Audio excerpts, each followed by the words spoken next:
We welcome now our Bloomberg radio and television audiences to a fantastic conversation with Ola Kaellenius. He is the Mercedes-Benz CEO. He joins us in New York, as does, of course, Bloomberg's Matt Miller. Ola, great to see you. Thank you very much indeed for taking some time to drop by and see us here at Bloomberg. Ola, the story we've been talking about over the last few days has been all about China. We're trying to work out whether Europe is going to start a fire with China that is going to impact Mercedes-Benz. There's talk of tariffs. There's talk of trade wars around autos and EVs. Are you worried? Well, it's great to be with you this morning, Guy. No, we're not fundamentally worried. We have a very strong business in China that has grown significantly over the last 10 years, and we're continuing to invest in China to make sure that we bring the product that the Chinese customers are expecting from us.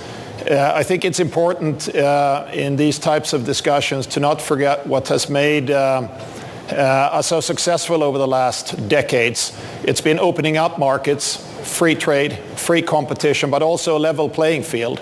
So as long as all of those frameworks are in place to make sure that we can do business in a sensible way, we're not worried. Well, we have, though, Ola, an EU inquiry into Chinese car imports.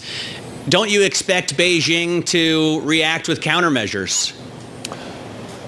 We will see how this plays out and what comes out of that. And we like to remind people that open markets is what drives growth and also drives wealth creation. In fact, if you look at the history of our company, it didn't take Gottlieb Daimler more than 15 years to figure out that Germany is not the only attractive market in the world, and we've been here in the United States for more than 120 years now. So that companies go global and that competition goes global, I think that's natural. We had the Japanese come to the United States in the 80s and the 90s, then the Koreans, then Tesla came now when we're going into electrification. So let's keep markets open, let the market participants fight it out. Annalena Baerbock, the German foreign minister, was speaking to our good friend and colleague Anne-Marie Hordern a little bit earlier on, Ola. She was saying that there's a risk that Europe is too exposed to China, that we need to be cautious in our approach to China. Do you think that European, German luxury car makers are, though, at risk of being overexposed to China, that market has become too big for you and the politics could get in the way? How do you think about it when you get warnings like that from German ministers? On the one hand, I think we learned a thing in the pandemic, that supply chains can be fragile. And to create some optionality and more resilience into your supply chains is generally a good thing for businesses. This is something that we have already started, especially on battery materials, where we have devised a strategy where we're going to try to, as best as we can over the next years, go into a kind of region for region sourcing. So yes, we do look at different commodities to make sure that our supply chain is resilient. But it would be a complete illusion to think that we can divide the world, the automotive world, into individual regions that have nothing to do with each other. These supply chains, or supply networks rather, are much too sophisticated. There are 5 continents in every Mercedes that is being sold.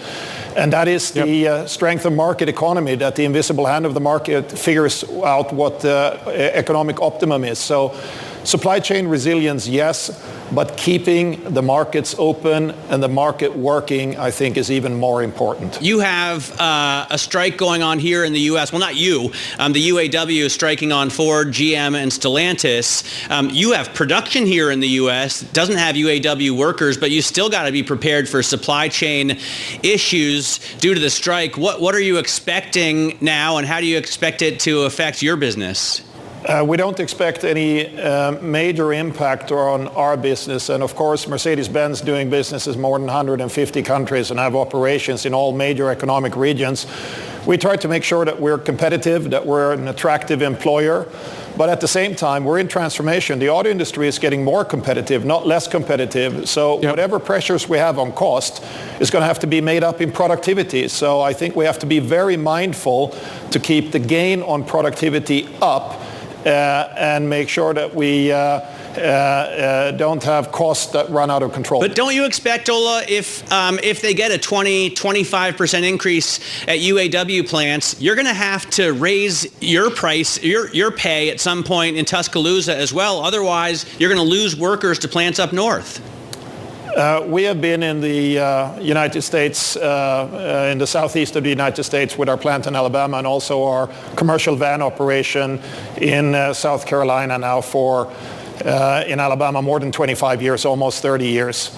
And we have always kept lockstep with what's going on in the economy to make sure that we have attractive jobs. So we watch that and we make adjustments as we go along. But at the same time, we look at, how can we do things better? How can we do work in a smarter way, get leaner, because the cost competition is not going to go anywhere. Ola, do you think that companies such as yourself, companies like Stellantis and Ford, should be guaranteeing that workers that are working on combustion engines will have a place in the new EV world? Should they be guaranteed jobs? Should they be carried through this transition process? I cannot speak for other automakers, but if I look at what's happening at Mercedes-Benz around the world, and primarily in Germany, where we have most of our operations, yes, we're investing heavily into the new technologies. The lion's share of our capital allocation goes into electrification and digitalization, and we're creating new jobs there. But the fact of the matter, on the powertrain side of things, the net at the end of this transition, which is a 10-year plus affair, is going to be less jobs on powertrain.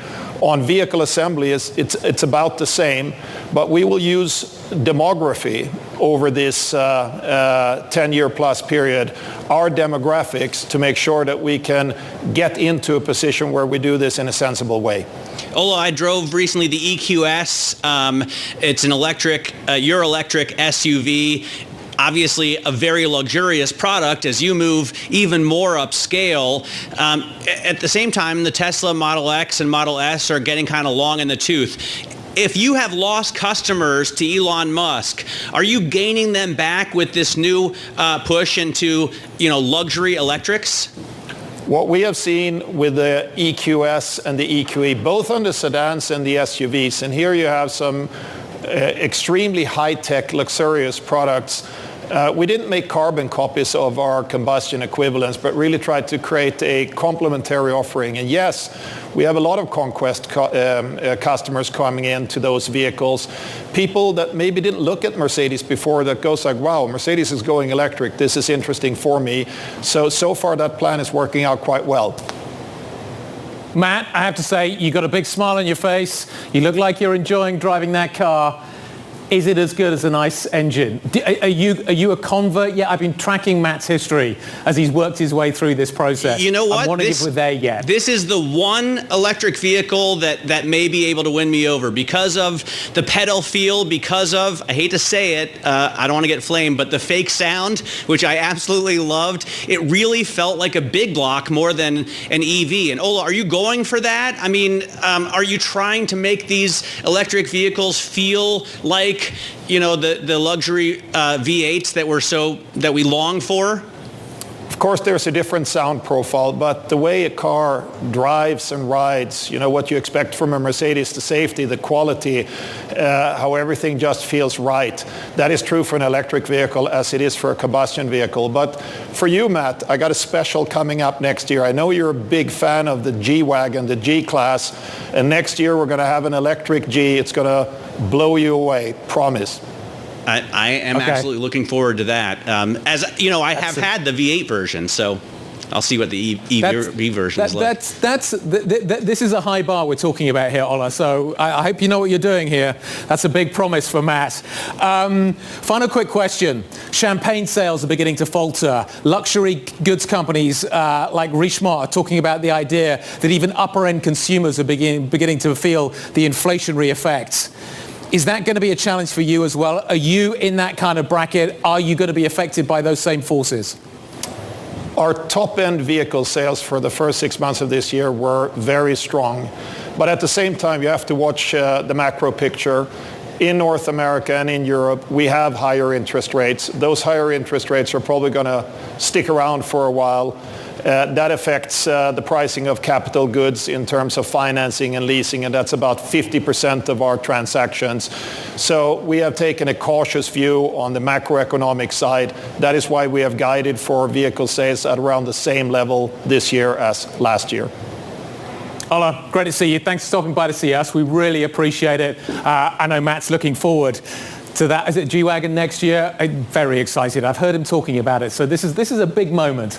Ola Kaellenius, the Mercedes-Benz CEO, and of course, Bloomberg's Matt Miller.